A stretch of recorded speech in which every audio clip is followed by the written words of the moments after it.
My best friend's father-in-law, Chris, organises a lads' trip to Cabo San Lucas every other year. He and his best mate organise the Cabo Olympics, a series of round-robin games, think basketball, ping-pong, crazy golf, etc. The winner at the end of the tournament gets eternal glory. The loser inherits a golden toilet trophy to possess with shame until the next trip and must also complete a forfeit. Regrettably, I came last in the tournament by some fucking margin, might I add, and as a result, I took ownership of the toilet trophy as well as wearing a Buzz Lightyear fleece onesie all night long at the private clubhouse. The clubhouse is at the bottom on the beachfront, so golf carts were our transportation of choice. My best friend, Scott, and I were on one golf cart and the other lads were on the other. We decided to race each other to the bottom of the hill as fast as possible. We started gaining some serious fucking speed and momentum down the hill. We eventually came to a sweeping right-hand bend. I slammed the anchors on whilst turning right. The front tyres locked up. We skidded for a short distance,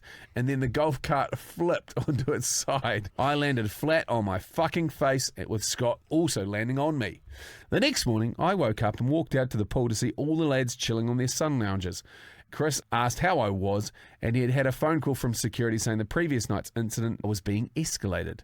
I didn't think anything of it, so I went and sat in my lounger. I noticed a white envelope on my towel. I opened it up, and sure enough, was a letter explaining the serious discontent from the head of security. 30 minutes later, Chris got a call from his property manager explaining that we had to go to the local police station to be questioned for last night's disturbance. We all head into the station. We wait about 10 minutes before being chaperoned into a large interrogation room. Eventually, a bloke comes in, starts asking lots of questions about what happened last night. The interrogator explains to me it's likely I'm going to do a week's prison time. When the bloke walks out, Chris, who sat opposite me, says, "Matt, this fucking isn't looking good, man. We need to get you out of here now." The interrogator comes back in and says, "I've managed to negotiate the week down to 3 days. I just need to get the paperwork sorted."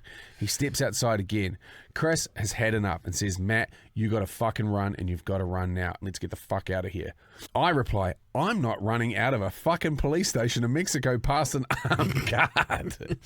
Scott says, "Mate, what's the alternative? Getting reamed in Mexican jail?" We exited the meeting room and calmly but briskly walked out of the station. Once outside, I'm running as fast as I fucking can back to the golf cart to get away. I sit in the passenger seat waiting for Scott to drive away. He doesn't drive away, so I start yelling and swearing, "Come on, let's get the fuck out of here."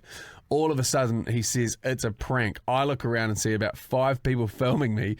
The whole thing has been fucking yes! Oh, lads. that's fucked. Yes! That is fucked. Honestly, I've never had so much fear, relief, and anger all at the same time in my life. I genuinely thought I was off to Mexican prison